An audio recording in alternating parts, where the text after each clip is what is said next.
여러분 반갑습니다. 네, 굉장히 제가 학부 4년, 신대원 3년, 총 7년 동안 학교를 다니면서 굉장히 열심히 앉아서 예배를 드렸던 이곳에서 오늘은 또 이렇게 서서 여러분들 앞에서 설교를 하려고 하니까 참 많이 설레기도 하고 또 굉장히 많이 떨립니다. 오늘 여러분과 함께 어떤 말씀을 나눠야 하나, 어떤 본문의 말씀으로 어떻게 하나님의 말씀을 나눠야 하나 고민을 하다가요, 제가 신학교 시절 그리고 굉장히 지금도 제가 현장에서 사역을 하면서 많이 묵상하고 있고 또 가슴속에 새기고 있는 이 본문의 말씀을 가지고 여러분과 함께 나눠야겠다라는 생각을 하게 됐습니다. 오늘 우리가 함께 읽었던 이 마태복음 22장의 이 말씀은 아마 여러분들이 정말 잘 알고 계시는 말씀일 겁니다.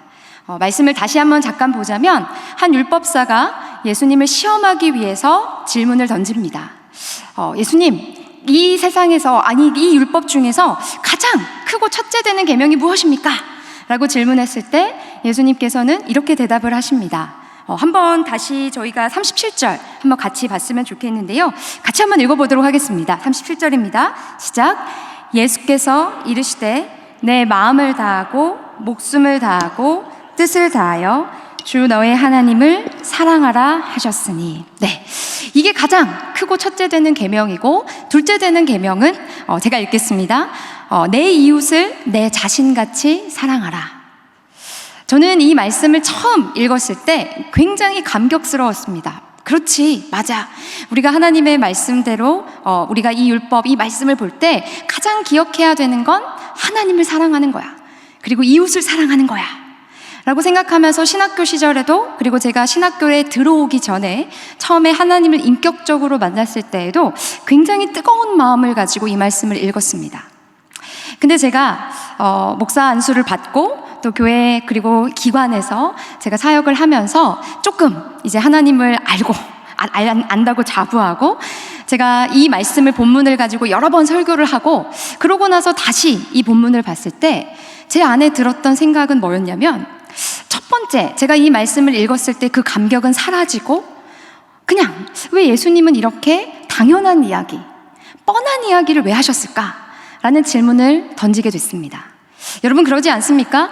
여기 앉아 계시는 분들이라면 굉장히 내가 신앙이 타오르고, 그죠? 사역하시는 분들도 많이 계실 거고, 이 본문을 가지고 우리 주일학교에서 또 성도님들에게 설교하신 그런 경험들도 굉장히 많으실 텐데, 저는 기독교에서 사랑이라고 하는 말을 굉장히 많이 하고 또 하나님 사랑하는 것, 이웃 사랑하는 것을 우리는 어렸을 때부터 많이 들어서 배웠고, 또 교회 안에서는 이게 당연한 것이기 때문에 이 뻔한 이야기를 왜 예수님이 다시 이 율법사에게 하셨을까?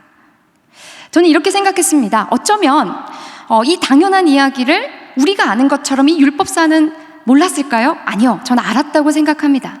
하지만 왜 그럼에도 이런 당연한 이야기를 하셨을까?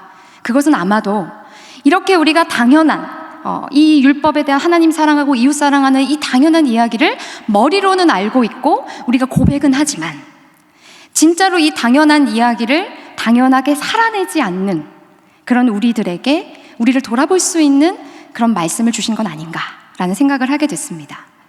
저는 이 문제가 실은 이 당시에 예수님께 질문했던 율법사, 그리고 그 당시에 있었던 수많은 그 사람들의 문제가 아니라 지금 이 시간을 살아가고 있는 우리들에게도 똑같이 직면하고 있는, 우리가 가지고 있는 문제라는 생각이 저는 듭니다.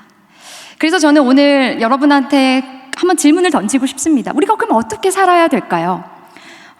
우리가 그토록 많은 사랑에 대한 이야기, 하나님의 말씀대로 살아내야 된다, 이런 설교도 굉장히 많이 들었고 많이 했지만 정작 우리는 이 당연한 삶을 살고 있지 않은 이때에 우리는 진짜 어떻게 살아야겠습니까? 저는 그래서 지금부터 제 사역과 또 저희 센터가 하고 있는 이런 좀 일련의 이런 이야기들을 좀 여러분과 함께 나누고자 합니다. 근데 여러분 오해하지 않으셨으면 좋겠습니다. 제가 저희 사역과 저희 센터의 이야기들을 하는 것은 저처럼 이렇게 사세요, 저처럼 이렇게 살아냅시다 라고 이야기하는 것이 아니라, 철저하게 이렇게 생각하고 이렇게 배웠고 이렇게 설교했지만 현장 가운데서 처절하게 실패했고 처절하게 넘어졌던 그런 저의 이야기와 함께, 저희 센터의 이야기와 함께, 그럼에도 불구하고 우리가 어떻게 앞으로 하나님의 말씀대로 이렇게 살아내야 될 것인지에 대한 부분을 함께 고민하는 시간이 됐으면 좋겠습니다. 저희 센터는 아까 소개해 주셨지만 저희 센터의 이름은 숨입니다. 네, 더 정확하게 이야기하자면 성교육 상담센터 숨입니다. 말 그대로 저희는 교육을 하고 있고 그리고 상담도 일을 하고 있고요. 특별히 교회 안 그리고 교회 바깥에서 성범죄의 피해를 당한 피해자분들을 저희가 지원하는 그런 일들을 같이 하고 있습니다. 근데 저희가 왜 숨이라고 하는 이름을 붙였냐면요. 어느 날 저희가 이렇게 케어해줬던 그런 피해자 한 분이 저희 센터에 와서 이런 얘기를 하셨어요. 이 얘기를 아무한테도 하지 못했는데 이 센터에 와서 목사님 앞에서 이 얘기를 하니까 이제 좀 숨이 쉬어져요. 그래서 저희가 우리 센터가 적어도 우리를 찾아오는 이 공간 안에서는 어떤 분들이라도 좀 숨 쉴 수 있는 그런 공간이 되어드리고 싶다라는 생각으로 저희가 숨센터라는 이름을 가지게 됐습니다. 요즘 굉장히 이제 장신대에서 특별히 신대원에서요 여성 목회에 대해서 이제 발제를 하시거나 아니면 또 굉장히 이제 많은 분들이 저희 센터를 주목하고 계시는 것 같아요. 그래서 저희를 많이 찾아오십니다. 그래서 그 이유도 이해가 됩니다. 왜냐하면 일단은 앞에 서 있는 목회자가 여성 목사가 대표로 있고 또 굉장히 딱 보면은 목사같이 안 생겼습니다. 그죠? 여러분 제가 보면은 목사같이 생겼다는 말 말고는 미용실 언니 같다는 얘기도 굉장히 많이 들어요. 그래서 아마 저도 이제 장신대에서 챕을 굉장히 많이 드렸지만 저처럼 이렇게 젊은 여성 목사가 머리 색깔 노래가지고 앞에서 설교하는 경우를 저는 거의 본 적이 없는데 아무튼 이렇게 좀 뭔가 여성의 목소리를 내고 여성의 어떤 인권이나 이런 부분들을 앞장서서 운동하는 목사로 보시는 분들이 많으신데요. 일부분은 맞습니다. 하지만 저는 그런 일만 하는 사람은 실은 아닙니다. 저희 센터에서 저희가 성에 관련된 개념을 이야기를 할 때요 항상 하는 이야기가 있습니다. 바로 그게 뭐냐면 보통 우리는 신체적인 것을 성이라고 생각하기 쉽지만 성은 결국에는 나다움을 회복하고 너다움을 회복하고 결국에는 우리다움을 회복하는 결국에는 관계 그 자체가 성이다 라는 것을 저희가 항상 성교육을 할 때 강조합니다. 그렇다면 이것은 여성만의 문제가 아니라 실은 여성과 남성 모든 사람들의 문제라는 거죠. 하나님이 창조하신 이 세상 속에서 어떻게 남성과 여성이 서로 균형을 이루고 조화를 이뤄가는지에 대한 이야기들을 하고 있는 센터라고 보시면 될 것 같습니다. 제가 처음에 이 성에 관련해서 이제 사역을 시작하게 되고 관심을 갖게 됐던 계기가 하나가 있었습니다. 그게 뭐냐면 그냥 교회에서 전도사 시절에 저희 교회에 다니는 아이가 아니라 다른 교회에 다니는 아이가 어느 날 찾아왔습니다. 아마도 이 친구는 저를 잘 몰랐겠지만 저기 옆에 있는 교회의 그 전도사님이 여성이래. 그 얘기를 듣고 이 친구가 굉장히 편하게 찾아온 것 같아요. 그래서 그 친구와 함께 이런저런 이야기를 나누는데요. 그 친구가 저한테 계속 상담을 요청한다는 거예요. 그래서 이게 상도가 아닙니다. 그죠? 저희 교회 학생이 아닌데 자기 교회에서 상담을 하면 되는데 왜 나랑 상담을 하려고 하지? 근데 이 친구가 어렵게 꺼낸 이야기가 뭐였냐면 자기가 다니고 있는 교회의 사역자에게 그런 성적인 피해를 당해서 이 부분에 대해서 상담할 사람이 없어서 저를 찾아왔다는 겁니다. 근데 제가 너무 경황도 없었고 제가 하고 있는 일들이 너무 밀려있는 일들이 많았기 때문에 제가 그 친구에게 그래? 그러면 3일 뒤에 우리가 다시 만나자. 3일 뒤에 네가 다시 이 장소로 찾아오면 전도사님이 너의 이야기를 처음부터 끝까지 다 들어줄게 라고 이야기하고 아이를 돌려보냈습니다. 돌려보냈는데 나중에 어느 날 이제 경찰서에서 전화가 왔습니다. 무슨 이야기를 하냐면 이 아이가 돌아가고 나서 3일을 채우지 못하고 스스로 극단적인 선택을 하게 됐다는 것을 제가 듣게 됐습니다. 너무나도 놀랐고요. 너무나도 세상이 무너지는 것처럼 충격을 받았습니다. 그래서 경찰서에 가서 이제 참고인 진술을 하고 이러던 중에 궁금했어요. 왜 이 아이가 그런 선택을 할 수밖에 없었는지. 그러던 중에 제가 알게 됐던 건 굉장히 충격적이었습니다. 뭐였냐면 이 아이가 자기 교회 선생님에게 찾아가서 상담을 했고 이 선생님은 이 아이를 물론 사랑하시는 분이셨습니다. 근데 이 선생님은요 성교육을 제대로 받아보신 적이 없으신 거예요. 그래서 아이에게 뭐라고 했냐면 특별히 이 아이가 여학생이었는데 네가 여잔데 네가 이것이 드러나면 어떻게 한국 사회에서 제대로 살 수 있겠니? 그리고 이게 교회 안에서 드러나면 교회가 얼마나 어지러워지겠니? 그러니까 이것을 공론화하지 말고 이것을 네가 그분을 용서했으면 좋겠다. 그러면서 이 아이에게 이제 이야기하셨던 게 하나님의 사랑, 용서, 은혜, 이런 이야기를 아이에게 하셨고, 이 아이가 그 상담을 받고 나오면서 실은 그런 선택을 했다는 것을 제가 알게 됐습니다. 저는 충격이었습니다. 왜냐하면 이 선생님이 하셨던 말씀은 어쩌면 우리가 교회 안에서 굉장히 당연하게 많이 들었던 말씀이었기 때문에 그렇습니다. 이 선생님도 뭐 그 아이를 싫어해서, 미워해서 그런 건 아니라는 생각이 들어요. 그런데 이렇게 교회 안에서 당연하게 이야기가 되어졌던 이것이 왜 이 상황에서 이렇게 쓰여질 수밖에 없었는지 저는 굉장히 의아했습니다. 그때부터였습니다. 굉장히 많이 고민했고 굉장히 많이 힘들었던 것 같습니다. 여러분, 이 자리에 지금 앉아 계시는 분들 어떻게 이 자리까지 오셨는지 저는 잘 모르겠습니다. 뭐 각자의 그런 간증, 그런 뭐 것들이 다 있으시겠죠? 저도 가만히 생각해 보면 굉장히 10대 때 방황하다가 하나님을 극적으로 만나고, 그러고 나서 신학교를 와야겠다라고 결단하고 제가 기독교 교육과로 이렇게 처음에 학교에 들어왔을 때 저는 이 학교가 너무 좋았어요. 왜 좋았냐면 일단 왔는데 학교가 교회 같은 거예요. 와서 막 친구들끼리 MT를 가는데, MT를 가서도 이 친구들은 막 같이 찬양을 불러요. 어떻게 찬양을 하면서 밤을 새는지 잘 모르겠는데 막 찬양을 하면서 밤을 새고, 서로 막 서로의 간증을 이야기하면서 막 눈물을 흘리면서 밤을 새고, 물론 이것도 좋았지만 제가 더 좋았던 건 딱 이렇게 4월일이 되니까 학교가 너무 예뻐지는 거예요. 그쵸? 여러분, 지금 벚꽃이 굉장히 만개했습니다. 그죠? 아마 학교 좀 오래 다니신 분들은 아실 텐데요. 장신대가 또 최고의 데이트 코스입니다. 저기 위에 이제 아차산 조금만 걸어 올라가면 굉장히 이제 썸을 타시는 우리 형제 자매님들이 서로 이제 몰래 가다가 이제 저녁에 마주치게 되는 그런 굉장히 뻘쭘한 상황도 발생하게 되는데, 저도 학교에 와서 학교 생활을 굉장히 재밌게 즐겼습니다. 저 같은 경우에는 이제 학부 그리고 대학원 다 다니면서 제가 기독교 교육과인지 아니면 제가 나중에 신대원 때는 신학과인지 모를 정도로 거의 뭐 피아노에 빠져가지고요. 찬양팀 막 반주하는 게 너무 재밌었고, 신대원 중창단 반주를 하기도 했고, 그러면서 굉장히 행복하게 학교 생활을 했었습니다. 근데 제가 이 학교 생활을 하면서 참 좋았던 건, 물론 남자친구도 만나고 연애도 하고 다 좋았지만 친구들과 함께 뜨겁게 이 하나님의 사랑에 대한 이야기를 나누는 것이 저는 너무 가슴 벅찼습니다. 근데 시간이 지날수록 점점 이상하게 변한다는 것을 제가 느꼈어요. 뭘 느꼈냐면, 특별히 제가 신대원 2학년, 3학년쯤 됐을 때 우리가 그토록 신대원 막 입학하자마자 뜨겁게 나는 하나님의 이런 부르심을 받고 왔어. 나는 앞으로 이렇게 살 거야. 나는 하나님의 나라를 위해서 이렇게 헌신할 거야. 라고 이야기했던 게 점점 어느 쪽으로 대화가 틀어지기 시작하냐면, 이제 전임을 해야 되는 시기가 되니까 어느 교회를 갈까?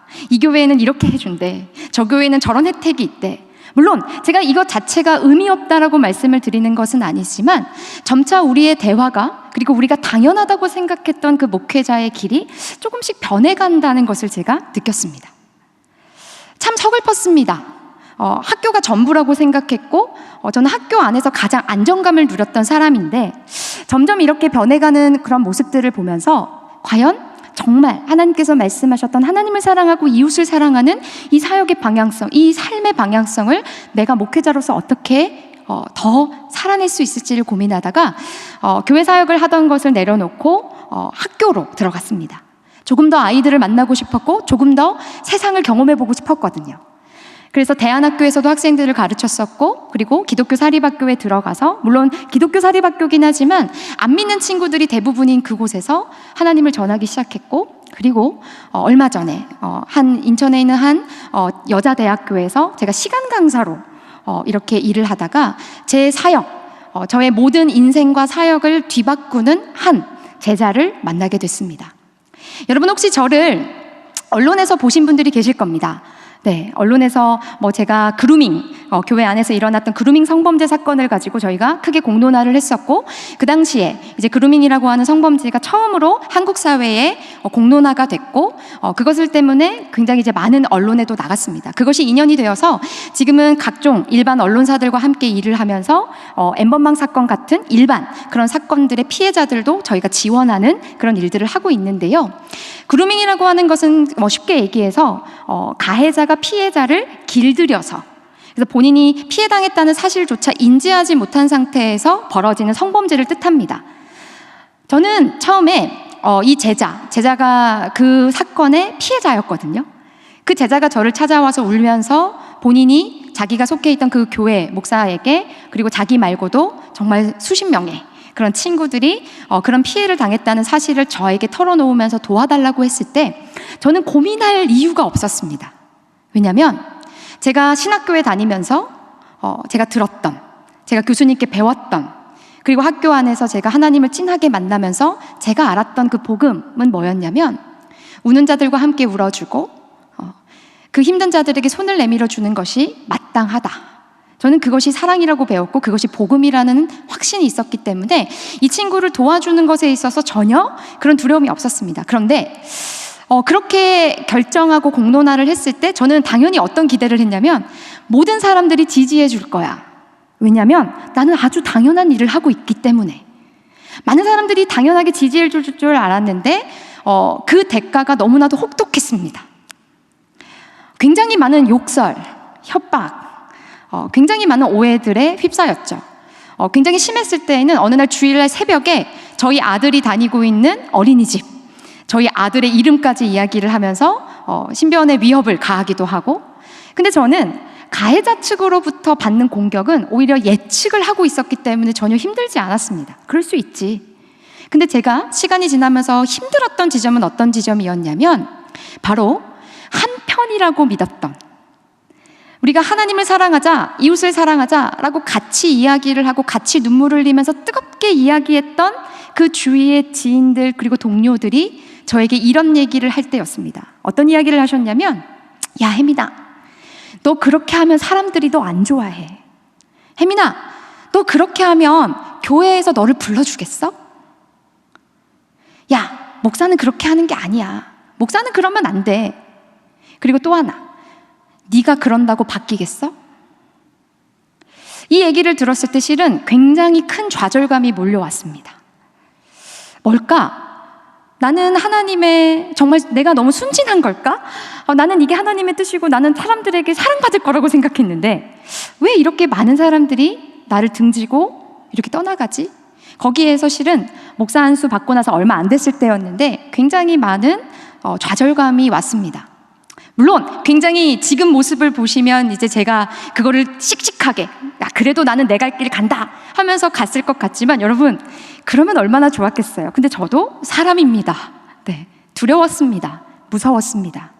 그리고 제가 그동안 믿었던, 제가 그동안 삶의 철학, 삶의 가치라고 믿었던 그 부분들이 송두리째 흔들리는 것을 보면서, 이게 어쩌면 내가 나만의 고집 때문에 이런 일을 내가 자꾸 일으키는 건 아닌가? 나는 뭔가 여기에서 문제아인가? 그런 두려움이 올라와서 중간에 도망을 쳤습니다. 네. 도망을 쳐서 어디로 갔냐면, 제 고향이 거제도인데 거제도까지 갔습니다. 거제도까지 가서 그 밤에 해수욕장 그 바닷가 앞에서 차를 대놓고 이렇게 있는데 어떠한 말도 나오지 않았고 어떤 기도도 나오지 않았고 그냥 좌절감이었습니다. 정확하게 적이 누구인지를 알면, 내가 상대할 수 있는 적이 누구인지가 명확하면 좀 힘을 내겠는데, 너무 이 거대한 벽 앞에서 제가 너무 무기력했고, 그리고 도망친 제 모습을 보면서 인간적으로는 제 스스로를 이해가 되지만 제가 실패했다라는 생각이 들어서 더 이상 목사를 못할 것 같다라는 좌절감이 올라왔었습니다.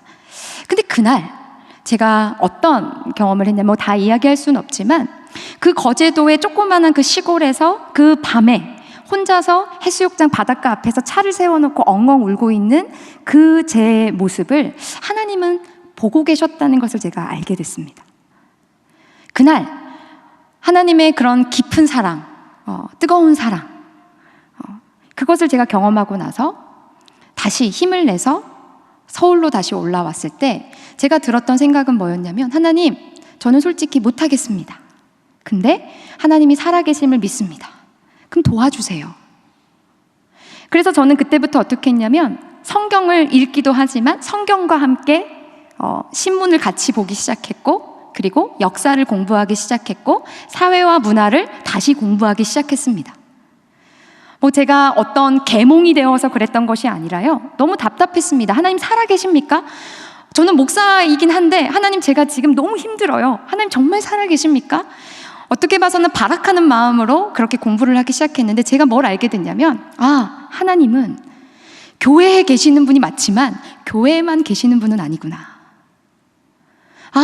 나는 장신대 안에서만, 교회 안에서만, 그리고 내가 기독교인들을 만나는 그 교제 안에서만 하나님이 살아계신다고 착각했는데 아니었구나. 하나님은 계속해서 내가 기억하지도 못하고 내가 알지도 못했던 그 과거에, 그냥 평생 그 시간들 속에서 하나님은 계속 역사하고 계셨구나. 그리고 로마서 말씀을 보면, 너희는 이 세대를 본받지 말고 하나님의 선하시고 기뻐하시고 온전하신 뜻이 무엇인지를 분별하라 라고 했을 때, 이 세대를 본받지 말고 분별하라는 이 말씀은 우리 기독교인들끼리 그냥 우리끼리 좋자고 우리만의 성벽을 세워서 살라는 말씀이 아니라, 철저하게 예수 그리스도를 전해야 하는 세상 속에서 철저하게 하나님, 예수 그리스도의 복음을 가지고 그 예수 그리스도의 복음에 영향력을 끼치라는 것이구나. 제가 그걸 알게 됐어요. 그러고 나서 하나님한테 결단했습니다. 하나님, 저 이제 죽어도 좋아요. 정말 이 말씀대로 살아보고 싶습니다. 정말로 그냥 일반 동료들, 다른 저의 사랑하는 저를 걱정해 주시는 분들이, 혜민아 너 이러면 큰일 나, 혜민아 너 이러면 끝나, 너 이러면 목사 못해 라고 했던 그 두려움마저도 내려놓고, 하나님, 제가 이렇게 살고 싶어요 라는 결단을 하게 됐고, 저희가 숨센터를 그래서 설립하고, 그러고 거기 안에서 다양한 프로젝트와 다양한 운동들을 저희가 하나씩 시작하게 됐습니다. 굉장히 많은 일들을 했습니다. 피해자들을 돕는 이런 사건에 대한 공론화도 굉장히 많이 했고요. 저희가 근데 이런 운동만 하면 안 된다, 이런 운동을 넘어서서 이런 구조가 일어나지 않도록 하기 위해서 좀 더 우리가 구체적으로 교육을 해보자 해서 굉장히 많은 신학교들과 저희가 MOU를 맺었고, 그리고 포항에 있는 기독교 학교부터 시작해서 여기 근처에 있는 서울에 있는 대안학교들을 저희가 함께 MOU를 맺어서 그 학교에 3년짜리, 5년짜리 커리큘럼을 함께 만들어서 저희가 거기에서 학생들뿐만 아니라 학부모, 교사들, 그리고 모든 분들을 다 성교육할 수 있는 커리큘럼을 저희가 세팅을 해드리고, 이렇게 하면서 저희가 더 나아가서는 하나님께서 말씀하신, 하나님이 선물로 주신 이 성이라고 하는 것이 과연 기독교인들한테만 적용이 될까? 아니라는 생각이 들었어요. 그래서 일반 기관들과도 같이 저희가 일을 하기 시작했습니다. 목사가 공무원들 성교육하는 데 가서 하나님의 이야기를 했고요. 물론 제가 성경의 이야기를 한 건 아니었지만 정말 핵심적인 그 가치, 성에 대한 가치를 함께 나눴을 때 하나님의 말씀이 이런 세상 속에서 또 하나님의 말씀은 여전히 힘있게 움직이는구나 라는 것을 현장에서 너무나도 절실하게 깨달았습니다. 그리고 저희가 작년에 말에 요즘 우리 찬양팀 이제 좀 하시는 분들은 다 아시는 그 위러브라는 찬양팀과 함께 저희가 작년 말에는 프로젝트 음원을 하나를 또 발매를 했습니다. 다시 드리는 고백이라는 찬양인데요. 이 찬양이 왜 어떻게 탄생하게 된 거냐면, 가만히 보니까 교회 안에서 특별히 성에 관련된 왜곡된 인식들 때문에 특별히 여성들이 더 그러시더라고요. 본인의 피해 사실이나 이런 부분에 대해서 이야기를 터놓고 못 하시는 분들이 굉장히 많다는 것을 알게 됐습니다. 절대적으로 여성분들만 피해자라고 얘기를 드리는 것은 아닙니다. 근데 다수의 여성들이 그렇게 하는 것을 보게 되면서 제가 항상 그런 여성분들, 특별히 피해를 호소하시는 분들한테 드리는 말씀이 있어요. 그게 뭐냐면, 우리가 보통 피해자들이 목사님 저 너무 수치스러워요 라는 말을 많이 하는데, 이 수치라는 개념은 내 스스로를 부끄럽게 여기는 마음입니다. 그렇다면 수치심은 피해자가 느껴야 되는 감정이 아니라 가해자가 느껴야 되는 감정인 거죠. 그래서 제가 항상 이것을 이렇게 교육을 했었는데, 저희 센터에서 케어해주던 한 피해자 친구가, 제가 어느 날 이 친구가 교회 안에서 그런 일을 당해서 더 이상 하나님을 만날 수 없는 상황까지 갔을 때, 이 친구가 극적으로 다시 하나님과의 관계가 회복되면서 새벽에 음악을 전공하지 않은 이 친구가, 악보도 못 보고 악보를 그릴 줄도 모르는 이 친구가 새벽에 그 감격스러운 마음을 가지고 새벽에 이 피아노 앞에서 뚱땅거리는 그 곡을 저한테 녹음 파일로 보내줬어요. 이 곡을 듣고 참 새벽에 많이 울었습니다. 이 고백이 너무 귀한 거죠. 그래서 이것을 한국교회에 좀 알리고 싶다라는 생각을 하고 있었는데 이 친구가 저를 찾아왔어요. 그래서 뭐라고 하냐면, 목사님이 그러셨죠? 수치심은 제가 느낄 감정이 아니라고요. 저는 이제 수치심을 버리고 하나님 앞에 서 있는 한 명의 예배자로서 다시 하나님 앞에서 저는 회복되고 싶습니다 라는 이야기를 했고, 이 친구가 그래서 본인의 실명을 공개를 했습니다. 그리고 본인의 목소리로 그 위러브의 찬양팀 싱어와 함께 녹음을 했고 뮤직비디오까지 찍었습니다. 한 번도 이런 찬양이 없었습니다. 일반 현장에서도 이런 노래는 없었습니다. 저는 앞으로 이런 고백들, 이런 운동들을 저희 센터는 꾸준히 할 것입니다. 왜요? 이것이 바로 저는 하나님의 사랑이라고 믿기 때문입니다.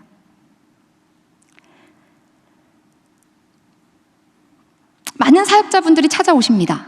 정말 많은 여성 사역자분들 특별히 찾아오셔서 결혼, 육아, 그리고 이후에 여성 사역자로서 어떻게 살아가야 될지 모르겠다라고 찾아오시고, 남성 사역자분들도 마찬가지로 많이 찾아오십니다.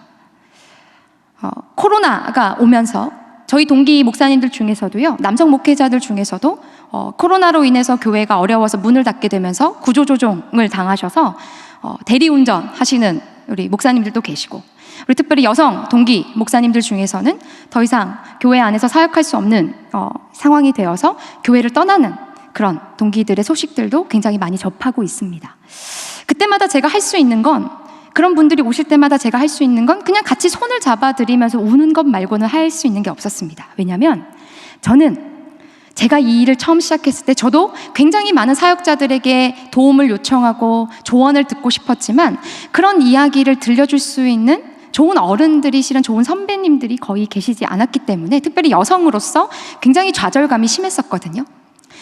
저도 지금 한 아이의 6살 된 아이의 엄마이자, 또 저는 남편도 목사이기 때문에 전 사모이자 또 목사이자 목회자로서 사역자로서 이렇게 같이 일을 하고 있지만 저도 지금 솔직히 힘듭니다. 저희도 처음 가보는 길이고 저희도 이 길이 낯설고, 그리고 그냥 낯선 길일 뿐만 아니라 가는 가운데 굉장히 많은 욕을 먹고 있지만, 제가 그럼에도 불구하고 오늘 그래도 몇 걸음 조금 더 가고 있는 그런 사역자로서 여기 앉아 계신 모든 분들께 좀 이 부탁을 드리고 싶습니다. 아마 이 자리에서 앉아 계시는 분들, 또 방송을 통해서 예배를 드리시는 분들 중에서도요, 내가 앞으로 어떻게 사역을 해야 될지, 내가 앞으로 어떻게 미래를 바라봐야 될지 너무 갑갑하고 힘드신 분들 계실 텐데요, 우리 이것만 기억하셨으면 좋겠습니다. 하나님을 사랑합시다. 이웃을 사랑합시다. 이것이 굉장히 여러분한테 당연한 이야기로 들리시겠죠. 그런데 이 당연한 이야기를 당연하게 살아내는 것이 얼마만큼 힘들고, 하지만 힘들지만 불가능하진 않고, 하지만 거기에는 엄청난 혹독한 대가가 따른다는 것을 저도 알고 있습니다. 하지만 정말 그 삶이 너무나도 복되다는 것을 저는 경험하고 있습니다. 저희가 이렇게 조그맣게 움직이면서 굉장히 많이 욕을 먹었지만 변하고 있음을 느낍니다. 제가 아까 그루밍 잠깐 말씀을 드렸는데요, 그루밍 같은 경우에도 우리나라에 법이 없었는데 작년에 엠번방 사건이 터지고 또 저희 사건이 있으면서 작년에 여러분 법이 개정이 됐습니다. 아동청소년 보호법이 13세에서 16세로 올라갔고 그루밍 관련된 법안이 일부 개정이 됐습니다.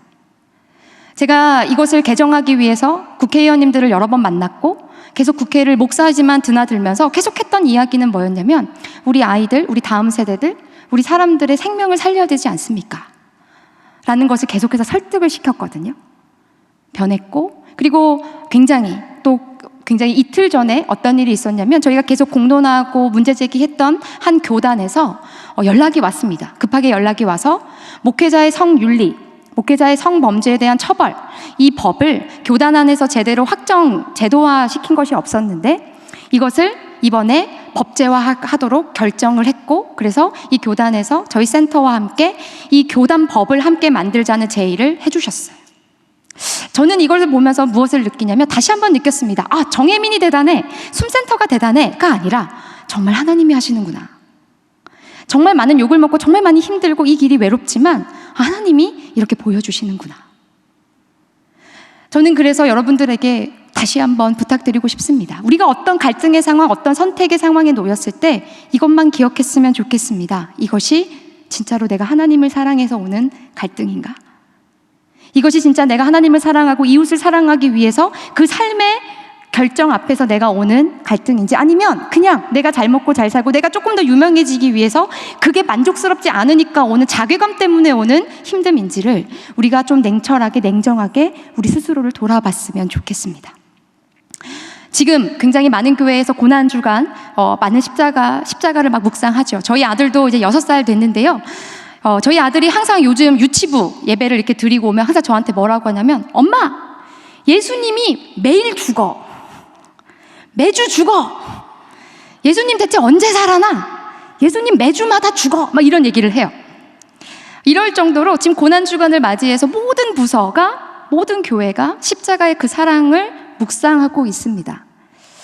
저는 이번 고난주간 십자가의 사랑을 묵상하고 십자가의 그 사건을 묵상하시면서 좀 이랬으면 좋겠어요. 그냥 종교적인 행사, 종교적인 묵상 이런 걸 넘어서서 진짜로 나를 사랑하셔서 이 땅 가운데 오셨고, 정말 우리를 사랑하셔서 나를 사랑하셔서 십자가에 달려서 돌아가셨고, 정말 나를 사랑하셔서 부활하셨다는 그 정말 십자가의 절절한 사랑을 머리로만, 입술로만 고백하는 것이 아니라 우리의 삶 속에서 고백할 수 있기를 바랍니다.